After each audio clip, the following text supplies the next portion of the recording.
it's so nice. I like having the middle school be a part of our concerts. We had the 8th grade with our fall concert, and it's a number of things. One is it's a good reminder for the high school students, the growth that happens over the years. They get to see it from the high school 9th grade to the seniors, but it's always good to look back and see where you've also been. And every one of these students that you're going to hear next, obviously were 7th graders at one point, and they played a lot of these pieces. I remember a lot of them remembered Cinnamon. They also love the final piece we're doing, Russian Music Box, and they were asking, can we play that song? I said, didn't you do that in 7th grade? Yeah. And then we started thinking, maybe we could do that for the combined piece at the end, and they were super excited. And then we talked about, maybe we'll switch that piece. And they're like, no, you can't switch it. I love that piece from 7th grade. I want to play it again. So it's always fun to get back to those old pieces. And as you saw, there was a few high schoolers up here helping out on the stage, too. We've got a small cello section and bass section this year, so they were helping to fill out the backs of those lower parts. So good. A few other reminders. I just want to, so tonight you're going to notice there's a lot of Russian music. So we sort of started the 9th grade, their first piece is the Nutcracker, which is a Russian frequently used in a music box. And then it's going to end, sort of bookend with that last Russian music box piece as well. Also, one of the things I really loved about tonight was that Anthem of Triumph. That's the first time I've heard that piece. Compliments to Miss Lannis for choosing that new piece. I've not heard that before. Beautiful piece. Good. Sorry.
One of the things I like to do is I like to make sure every student gets to play first and also second violin, because they play different ranges. You know, the second violin's mostly on the G and the D string, the lower strings.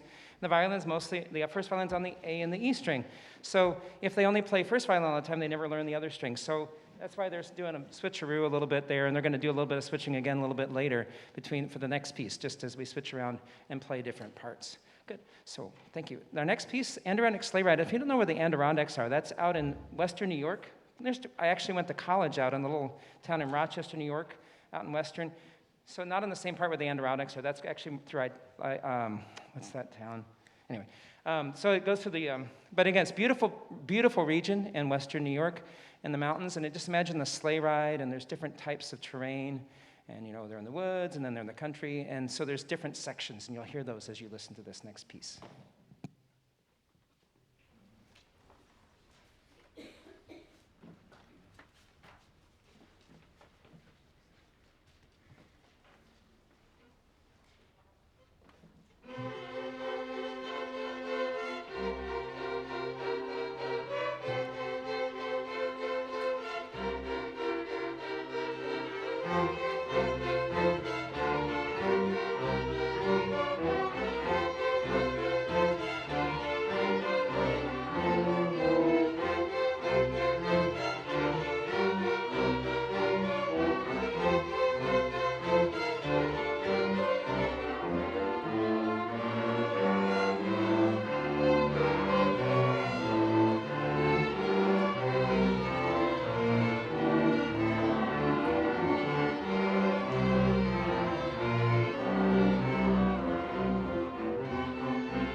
Other thing is the first piece and the last piece, we just did a big brainstorm in class, and the kids actually picked those pieces. This last one we're doing, I saw Home Alone back when I was in high school, maybe, if you know when that was, 1990s, and I was like, oh, you guys know this piece? Oh, we love this movie, and so they picked this last one. I had to buy the music, I didn't own it or anything. So it's sort of fun to hear this piece from Home Alone. How many of you have seen the movie Home Alone?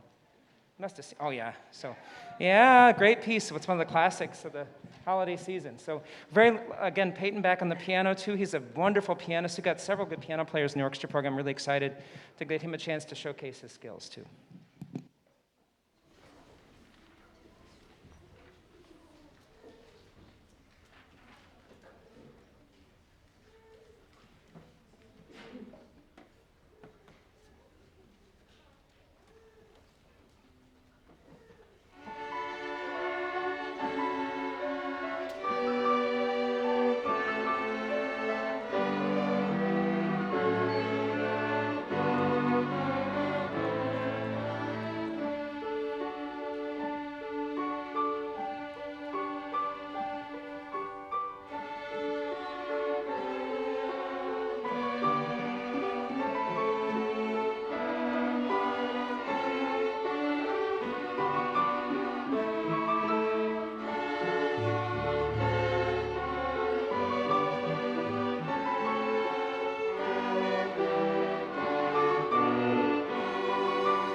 proud of 4 of the students up here.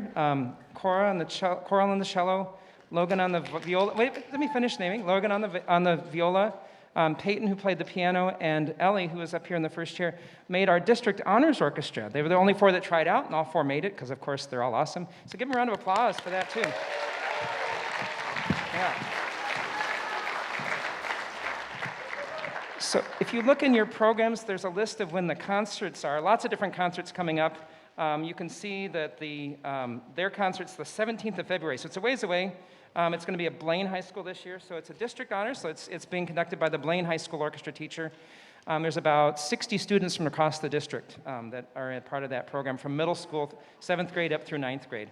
You can also see there's a lot of other concerts coming up as well in the program. The first one to point out, that's part of the decorations you see here. We have a concert on Thursday, the 16th, and then the 17th and 18th. We do 4 performances, because they typically sell out. So I put a QR code here. If you want to scan it in and buy tickets, you usually have to buy them ahead of time. And so we've already sold about half the seats already, and it's only Monday for those concerts. And we just started selling on Friday, so it's going quick. And that's probably one of the highlights for most students when they graduate high school, is that Traditions concert. That's Thursday, Friday, Saturday.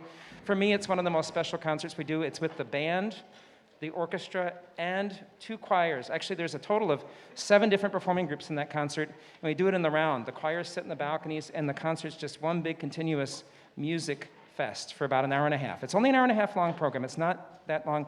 It is for more older students and adults, but it's probably the musical highlight of the year for most of these students. We get so many of our alumni that come back because it's one of their favorite memories of high school, being a part of that concert. So I'd encourage you to get a chance to see that. And then finally, there's the holiday play, Junie B., Jingle Bells, Batman Smells. If you've ever read my daughter loved Junie B. when she was a kid. And that's on next Tuesday. There's that. I forgot to put on here, the choir has a concert Monday as well.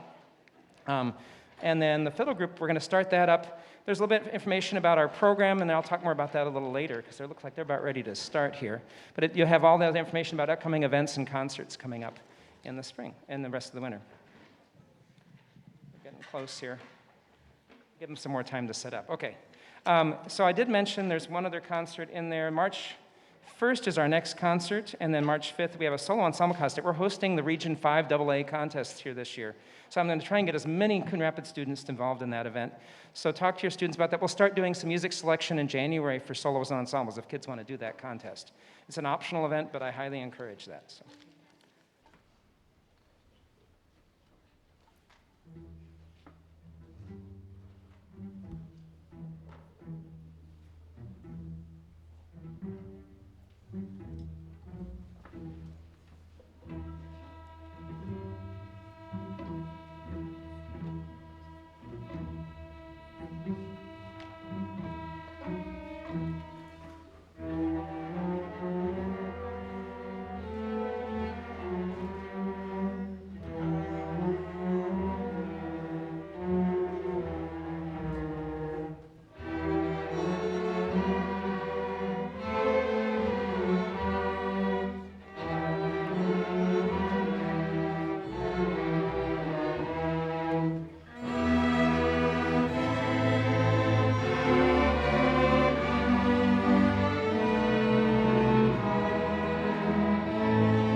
little transition is Morgan and Vlad get their bass electric instruments set up, and we got Julia back on the drum set back there. We're looking for some rocking out. So if you don't recognize the composers, maybe you've heard of the Trans-Siberian Orchestra.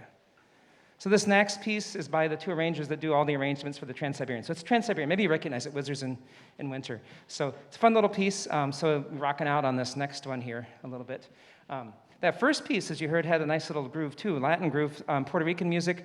It's actually about eating pastilles, which is like a sweet treat around the holidays in Puerto Rico. It's a song, originally a vocal piece. So I love that piece. I love the little groove we get going in that Latin groove. We're still getting set up. Okay, just about. Lots to set up when you got electric basses and guitars. So let me say a couple other words here. Sorry, I'm always ready for this. So I mentioned that, let's see. I mentioned that. What was the other? Oh, sorry. Oh, yeah, in the program you see something mentioned about the best communities for music education. And this is an award we've received for the last, 8 years. It's only awarded to about 388 school districts nationwide, and only about 100 individual school districts. So ours is for the district-wide, 388 school districts nationwide receive this designation, so very small percentage. And again, we've gotten it every year for the past 8 years, and it just recognizes all the programs and support we get. We get a ton of support. You see in the program, we have 3 curricular orchestras, 2 chamber orchestra, fiddle club, lots of different activities we get to do here, and that's just an orchestra. So just it's a very active community of music. So it's great to be a part of all this and provide these opportunities for these students. So I think they're all ready, right? Let's hear the guitar.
is another one that's sort of Trans-Siberian, but it's just Carol the Bells. But you might hear some hints of Carol the Bells' Trans-Siberian version in this piece a little bit as you go through it. So, okay.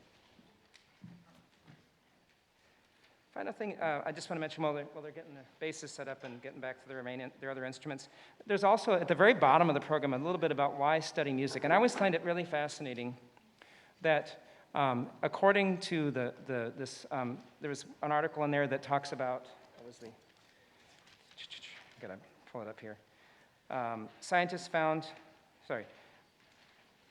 physician and biologist Lewis Thomas, who's studying the medical majors, they found that 66% of music majors who applied to medical school were admitted, while only 44% of biochemistry majors were admitted.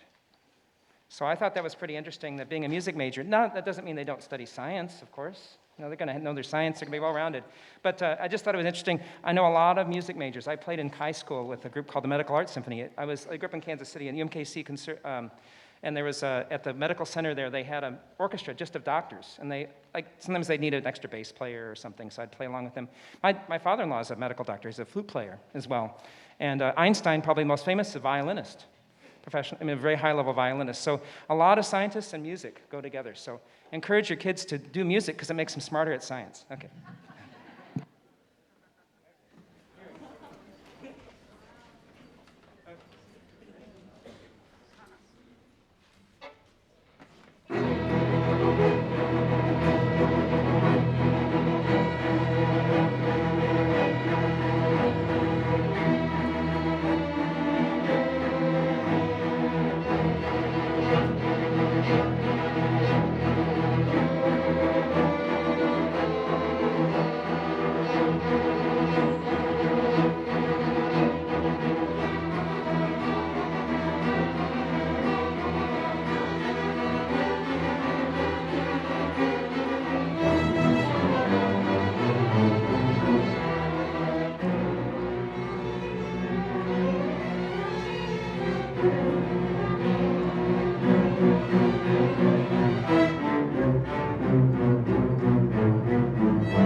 sharing this musical experience with us tonight, and thanks for being a part of our first concert with these 7th graders. And thanks, parents, again, for all your support for these students and all that you allow them to do. These are great opportunities, some golden years they're going to remember, hopefully, very fondly for years to come. Thank you so much. Have a great night.